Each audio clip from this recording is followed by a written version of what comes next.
देखिए इस वीडियो में जो हमें बैटनिंग सिस्टम देखना है ना, पट्टीदार पद्धति देखना है। अब ये पट्टीदार पद्धति जो होती है, हमारा जो लेसिंग सिस्टम जो हमने पढ़ा हुआ है पहले, सेम उसी प्रकार की रहती है। बस इसमें जो हम पट्टी जो यूज़ कर रहे हैं, इसका जो एंगल है ना, जो कॉलम की जो एक्सिस थी उसके साथ जो एंगल है, वो बस इसमें चेंज हो जाता है। बाकी इसकी जो उपयोग है या किस लिए इसका प्रयोग किया जा रहा है, वो same as it is lacing system के जैसे ही होगा, है ना। जो इसका जो उपयोग है, जो बैटनिंग सिस्टम जो है, इसका जो मुख्य उपयोग है, वो हम लोग करते हैं, जो भी हमारा बिल्टअप कॉलम है, उसके जितने भी मेंबर है, उसे एक यूनिट में बदलने के लिए हम लोग क्या करते हैं, इस बैटनिंग सिस्टम का प्रयोग करते हैं। मतलब ऐसे सीधा समझिए कि जितने भी हमारे पास बिल्टअप कॉलम में जितने भी मेंबर होंगे, है ना, उन सभी मेंबर क्या है, बांध के रखने के लिए, है ना, बांधने के लिए हम लोग क्या करते हैं, पट्टीदार पद्धति या यूं कहें जालक पद्धति का प्रयोग करते हैं। ठीक है। अब ये जो हमारा जो बैटनिंग सिस्टम है, इस बैटनिंग सिस्टम में हमें एक चीज ध्यान देना है कि इसका जो प्रयोग है ना, इसका जो प्रयोग है थोड़ा सा रेस्ट्रिक्टेड रहता है। इसका जो प्रयोग है बैटनिंग सिस्टम का रेस्ट्रिक्टेड रहता है। आपको इसे ऐसी जगह अप्लाई करना है जहाँ केवल और केवल एक्सियल लोड है। ठीक है। यदि कहीं पर एसेंट्रिक लोड है, है ना, उत्केंद्री बल है यदि, तो आपको वहां पर बैटनिंग सिस्टम ना प्रयोग करते हुए कौन सा सिस्टम यूज करना है, लेसिंग सिस्टम यूज करना है। ठीक है, लेसिंग सिस्टम का यूज करना है। ये सारी चीजें अपने डिस्कस कर चुके हैं। ठीक है। तो इसका जो है मेन जो डायग्राम है, ये कुछ इस प्रकार का रहता है ना। ये जो आपको जो दिख रहे हैं, ये वाला और ये वाला जो है, ये हमारा बिल्टअप कॉलम के क्या है, मेंबर है। और ये जो हमारी प्लेट है ना, ये हमारी क्या है, ये बैटनिंग प्लेट है। ये जो हमारी है, ये सब क्या है, हमारी बैटनिंग प्लेट्स है। ठीक है। तो इसको सीधा हम स्टार्ट करते हैं स्पेसिफिकेशन का, है ना। स्पेसिफिकेशन स्टार्ट करते हैं इसके अपन सबसे पहले। देखिए, जो इसका स्पेसिफिकेशन है ना, भट्टा पद्धति के जो स्पेसिफिकेशंस हैं, वो लगभग जो है आपको कहाँ पर यूज़ किए जाएंगे। ये जो स्पेसिफिकेशन है, ये आपके जो डिज़ाइनिंग जो होती है, डिज़ाइनिंग में जब आप डिज़ाइनिंग समझिए या फिर जब आप एनालाइज करते हैं, वहाँ पर आपको स्पेसिफिकेशन की ज़रूरत पड़ती है। ठीक है, चाहे आप डिज़ाइन करना चाहो या फिर आप किसी का एनालाइज करना चाहो, है ना, किसी भी लेसिंग सिस्टम का एनालाइज करना चाहो, तो आपको ये स्पेसिफिकेशन की जानकारी होना बहुत ज़्यादा ज़रूरी होता है। ठीक है। तो सबसे पहला जो पॉइंट है इसका, सबसे पहला पॉइंट देख लेते हैं हमारा। सबसे पहला जो पॉइंट है, ये बोल रहा है कि जो हमारा बत्ता पट्टी का है, मतलब जो हमारा बैटन प्लेट्स है, वो दोनों सिरों पर एक दूसरे के आमने सामने समांतर समतलों पर लगाई जानी चाहिए। ठीक है। तो दोनों सिरों पर मतलब क्या है, यहाँ पर देख लीजिए, मान के चलिए कि आपका ये जो था, ये आपका चैनल सेक्शन है, मान लीजिए, है ना, ये आपका क्या है, चैनल सेक्शन है लगा हुआ है यहाँ पर। ठीक है, ये चैनल सेक्शन बनाया हुआ है, ये आपका बिल्टअप था, है ना, ये आपका बिल्टअप कॉलम था चैनल सेक्शन वाला, जिस पर आपने ये जो व्हाइट वाली जो पट्टी दिख रही है, वो क्या है, आपकी बैटन प्लेट्स है। आप इसे जब सेक्शन देख रहे हो तो ये आपका इस प्रकार से दिख रहा है, और जब इसे सामने से देख रहे हो तो आपको इस प्रकार से दिख रही है। ठीक है। तो अब यहाँ पर क्या किया हमने, हमें इसका पहला पॉइंट समझना है। पहला पॉइंट ये बोलता है कि दोनों सिरों पर, कहाँ पर, दोनों सिरों पर, दोनों सिरे कौन से, मतलब ये वाला एक एंड, ठीक है, ये वाला एक एंड, और मान के चलिए यहाँ पर ये से मैं एक एंड मार लेता हूँ। ठीक है। और दूसरा एंड ये होगा, ये मान के चलो यहाँ यहीं तक के ये इसकी लेंथ थी।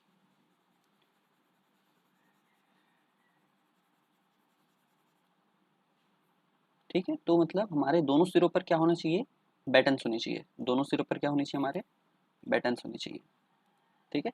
और ये जो बैटन्स रहते हैं, इसे हम क्या कहते हैं, हम एंड बैटन कहते हैं। क्या कहते हैं इसे, एंड बैटन कहते हैं। ठीक है। इन दोनों को हम क्या कहते हैं, एंड बैटन कहते हैं। अब समांतर हो, है ना, समांतर हो, और कैसे होनी चाहिए, एक समतल प्लेन पर होनी चाहिए। अब देखो, ये मान के चलो कि ये इसकी बात करूं मैं, है ना, ये वाला इसकी बात करूं, तो ये एंड बटन प्लेट मान के चलिए सेक्शन में आपको कुछ इस प्रकार से दिखेगा, है ना। तो यदि आप इसे यहाँ ऊपर से देखेंगे तो ये इस प्रकार से दिखेगा। ठीक है। इसके साथ जो लगी हुई जो प्लेट होगी, जो जो इस मेंबर के उस साइड जो लगी हुई है, वो भी कैसी होनी चाहिए, समांतर होनी चाहिए। इस वाली बटन प्लेट के इधर साइड कैसी होनी चाहिए, समांतर होनी चाहिए। और ये एक समतल प्लेन पे लगी होनी चाहिए। और ये कैसे लगी होनी चाहिए, समतल प्लेन पे लगी हुई होनी चाहिए। बस ये हमारा पहला पॉइंट यही था, है ना। पहला पॉइंट हमारा यही था। मैं ऐसे यदि थोड़ा सा 3D व्यू में यदि दिखाने की कोशिश करूँ, है ना, ये मान के चलिए चैनल चैनल आपका ऐसा है ना, ये मान के चलिए आपका चैनल कुछ इस प्रकार से है।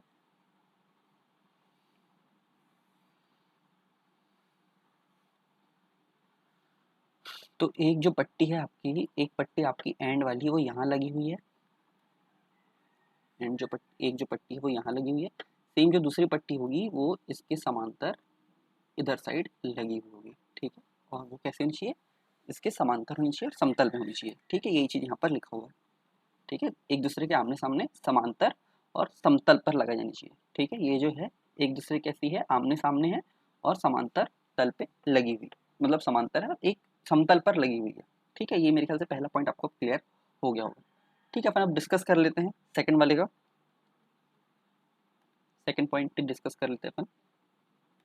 अब देखो जो सेकंड पॉइंट है हमारा, वो कहता है कि जहां तक संभव हो स्तंभ की पूर्ण लंबाई में बत्ता पट्टिका का अंतराल एक सा रखना चाहिए, ठीक है। बत्ता पट्टिका अंतराल दो क्रमागत बट्टा पट्टिका में केंद्र से केंद्र की दूरी के बराबर लिया जाता है, ठीक है। ये जो चीज है ये अपन लेसिंग में भी देख चुके हैं, है ना। लेसिंग में भी अपन ने क्या देखा हुआ है, जैसे यहीं पर बात करें हम, तो ये जितनी भी लेंथ है, जितनी भी इसकी लेंथ होगी, जहाँ तक हमें इसे इस सिस्टम को अप्लाई करना है, हमें कोशिश ये करना है कि हम जितनी भी बैटन्स लगा रहे हैं, जितनी भी हम बैटन्स लगा रहे हैं, उनकी आपस में जो दूरी होगी, उनकी आपस में जो दूरी होगी, मतलब ये जो स्पेसिंग होगी, ठीक है, ये जो स्पेसिंग होगी ये कैसी होनी चाहिए, ये सेम होनी चाहिए। स्पेसिंग कैसी होनी चाहिए, सेम होनी चाहिए, कोई भी इसमें परिवर्तन नहीं आना चाहिए।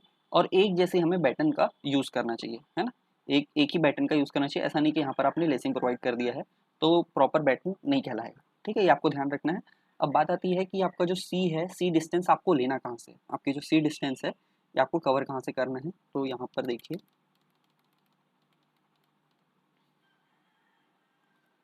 मान के चलिए यहाँ पर आपका कुछ इस प्रकार से रिवेटेड है ना, इस प्रकार से आपका क्या है, रिवेट है,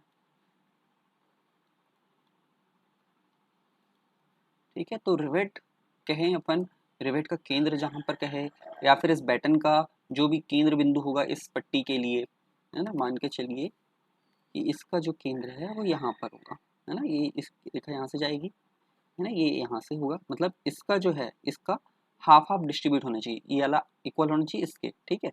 तो ये जो डिस्टेंस होगी, ये जो डिस्टेंस होगी यही हमारा क्या कहलाता है, स्पेसिंग कहलाता है। यही क्या कहलाता है, हमारा स्पेसिंग कहलाता है, ठीक है। चाहे ऐसे रिवेट हो, ठीक है। एक और दूसरा रिवेट भी दिखा दे रहा हूँ मैं आपको,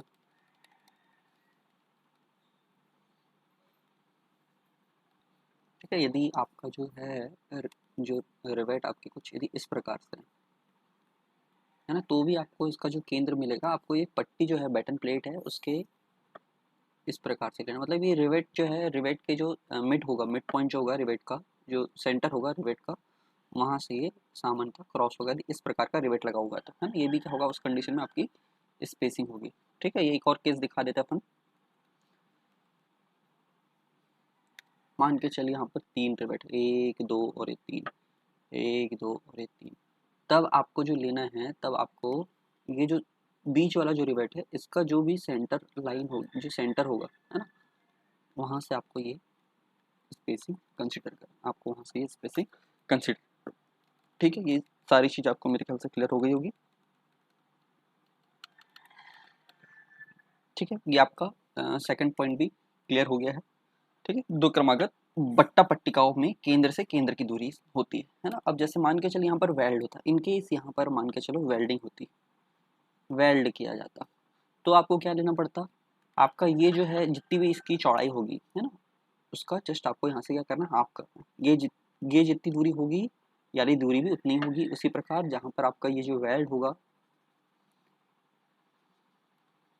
इसको आपको क्या करना है, ऐसे जगह मार्क करना है कि ये जितनी दूरी है उतनी दूरी ये वाली होनी चाहिए, और यहाँ से ये वाली डिस्टेंस जो होगी यही क्या कहलाएगी, आपकी स्पेसिंग कहलाएगी, ठीक है। ये क्या कहलाएगी, आपकी स्पेसिंग कहलाएगी।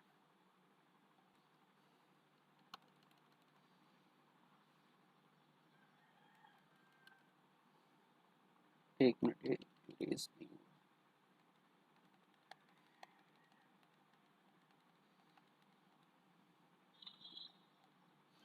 ठीक है। ये आपका सेकंड पॉइंट हो गया, मेरे ख्याल से यहाँ पर आपको क्लियर हो गया होगा।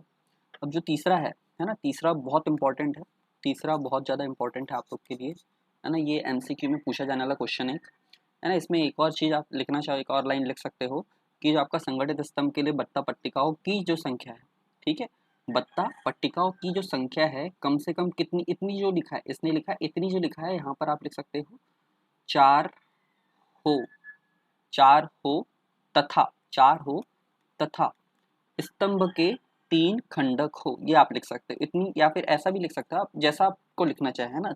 यहाँ आपको ध्यान ये रखना है कि संगठित स्तंभ के लिए बत्ता पट्टिकाओं की संख्या कम से कम 4 हो तथा स्तंभ के 3 खंडक हो।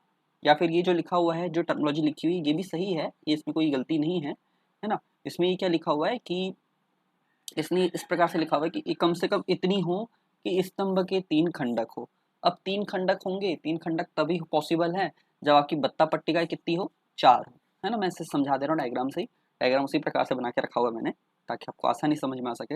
अब ये जो हमारा जो है ना, बैटिंग सिस्टम जो है हमारा, इसमें अपन काउंट करते हैं कि नंबर ऑफ बैटन कितने लगे हुए हैं, ठीक है। तो ये 1 ये लगा हुआ है, 2 ये लगा हुआ है, 3 ये लगा हुआ है, 4 ये लगा हुआ है, 4 बैटन लगे हुए हैं हमारे, है ना। 1 2 3 4 4 बटन लगे हुए हैं। अब 4 बटन तो लगे हुए हैं, अब इनके जो बीच में जो दूरी होती है, 1 मिनट में मार्कर पे कर लूँ, इनके बीच की ये जो दूरी होती है, ये वाला जो पोर्शन होता है ना, ये क्या कहलाता है, बे कहलाता है। क्या कहलाता है ये, बे, BAY। ये बे 1 हुआ, ये बे 2 हुआ, है ना। और इसी प्रकार ये कितना हो जाएगा आपका, बे BAY, बे 3 हो गया, ठीक है। तो आपके 3 बे तब पॉसिबल है जब आपके बैटन्स कितने होने चाहिए, 4 हो, है ना। मतलब मिनिमम बैटन्स की संख्या कितनी होनी चाहिए, 4 होनी चाहिए, तब जाके जो बेस की संख्या है, जो बेस है वो कितना निकल के आएगा, 3 निकल के आएगा। और ये क्या है, मिनिमम इतने होने चाहिए, मिनिमम नंबर ऑफ बेस जो है 3 होनी चाहिए। और इस 3 को करने के लिए हमें मिनिमम नंबर ऑफ बैटन्स जो है वो कितने देनी चाहिए, हमें 4 देनी चाहिए, ठीक है।